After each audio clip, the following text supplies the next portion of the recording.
In this video, we're going to begin our discussion of Le Chatelier's principle. And Le Chatelier's principle tells us that if a stress is applied to a reaction mixture at equilibrium, the net reaction occurs in the direction that relieves the stress. Another way to say that is that if we have a reaction that is at equilibrium and we do something to disrupt that equilibrium, the reaction will proceed in a direction, either the forward or the reverse directions, in order to get that reaction back to equilibrium.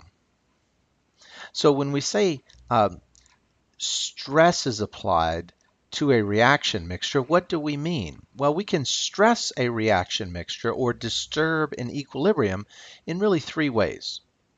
If we have a reaction that is at equilibrium, we can make it no longer at equilibrium if we change the concentration of either the reactants or products. So we can increase or decrease the equilibrium concentrations of our reactants or products. Another way to do that is change the pressure and therefore the volume to that reaction mixture. And finally, we can change the temperature of our reaction mixture at equilibrium. In this video, we want to focus on the effect of changing the concentration of our reactants or products and see how that disturbs equilibrium. So for our discussion here, let's use this reaction, the Haber process, the production of ammonia from nitrogen and hydrogen, to illustrate our process of disturbing the equilibrium. So at equilibrium, the ratio of products and reactants is equal to a equilibrium constant at a given temperature. So we could write an equilibrium expression for this reaction where we have Kc is equal to the concentration of ammonia squared divided by the concentration of nitrogen times the concentration of hydrogen cubed. And for this reaction, the equilibrium constant is 0.291. So that's something that is given. So if any of the concentrations of reactants or products are changed, so we have these equilibrium concentrations. If we change them from their equilibrium concentration, then our reaction is no longer at equilibrium. And as Le Chatelier's principle tells us, the reaction will proceed in either the forward or reverse direction in order to re-establish equilibrium. So how do we know which way the reaction will go, forward or reverse, in order to restore equilibrium? Well, that's what we want to discuss in this video. So let's look at an example here. Let's say we had an equilibrium mixture of nitrogen, 0.5 molar, of hydrogen, 3 molar, and of ammonia, 1.98 molar. So we have this equilibrium mixture, and we disturb the equilibrium by increasing the concentration of nitrogen. And we change the concentration of nitrogen. We add some nitrogen until the new concentration is 1.5 molar. So first, let's just prove that these are indeed equilibrium concentrations. So let's set up a QC expression. And again, QC expression is the same thing as a Kc expression. And let's plug in these values here. Okay? So we plug in our concentration for ammonia, and we square that, the concentration of nitrogen and the concentration of hydrogen cubed. If we do the math here, we see that our QC value is 0.291. So we can say that, yes, since QC is equal to Kc, since the QC and the Kc are equal, then these are indeed equilibrium concentrations. So if these are our concentrations, our reaction is at equilibrium. But what happens if we now change the concentration of nitrogen from 0.5 molar to 1.5 molar? So we add some nitrogen to the mixture.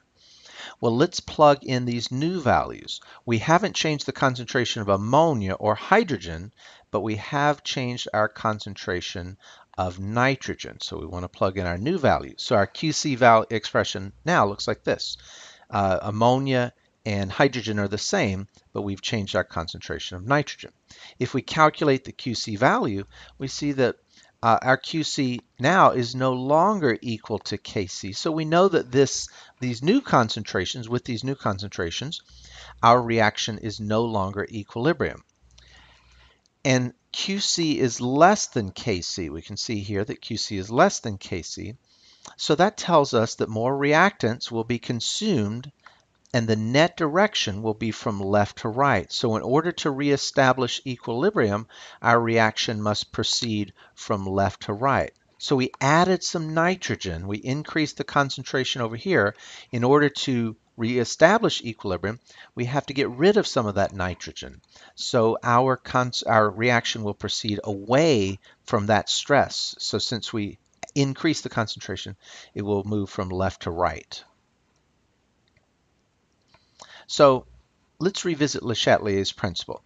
In general, when an equilibrium is disturbed by the addition or removal of a reactant or product, Le Chatelier's principle predicts that the concentration stress of an added reactant or product is relieved by net reaction in the direction that consumes some of the added substance. So if we add a reactant or product, the reaction will move in the direction away from our added reactant or product. Second, the concentration of a stress of removed reactant or product is relieved by the net reaction in the direction that replenishes the removed substance. So if we add something, the net direction will proceed away from that added substance. If we remove something, well, we need to get that concentration back up in order to get to equilibrium, so the reaction will proceed towards that.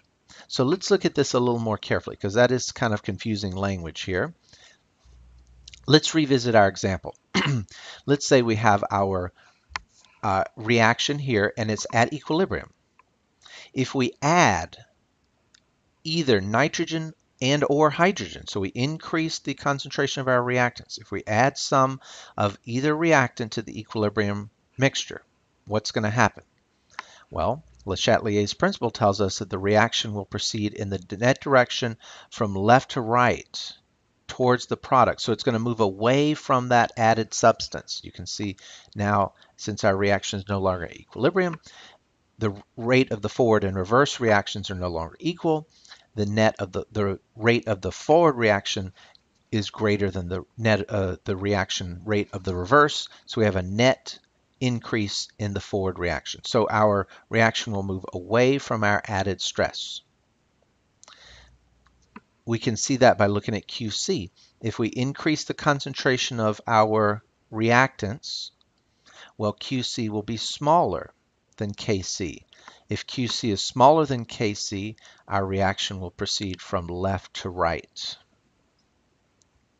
Well, what if we remove some of our reactants? So again, we have our reaction at equilibrium, and we remove either or both of our reactants, some of them.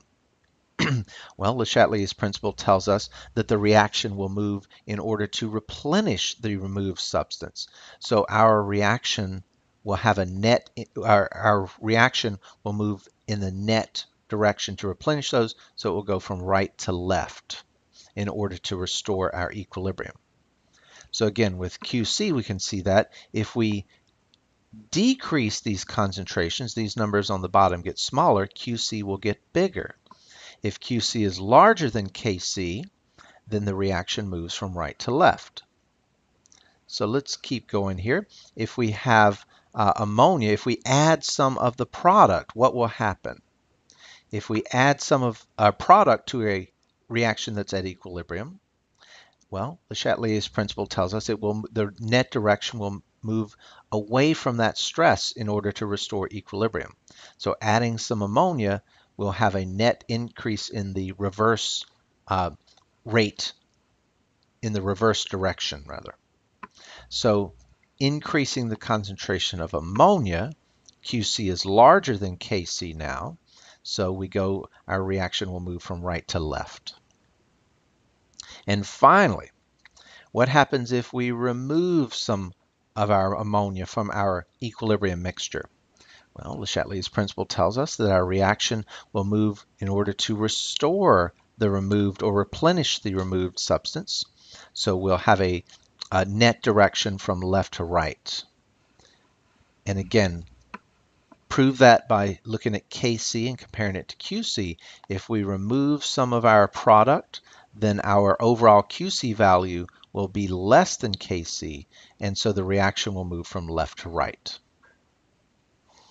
So let's take a look at these questions here. Read through this question, pause the video, and see if you can determine which way the net reaction will move if we disturb the equilibrium. Pause the video and give it a try. Okay, so we have our reaction here at equilibrium. Use Le Chatelier's principle to predict the direction of the net reaction when an equilibrium mixture is disturbed by removing some CO2. Well, if we remove some carbon dioxide, our reaction should move from left to right in order to replenish that. So it would shift from left to right.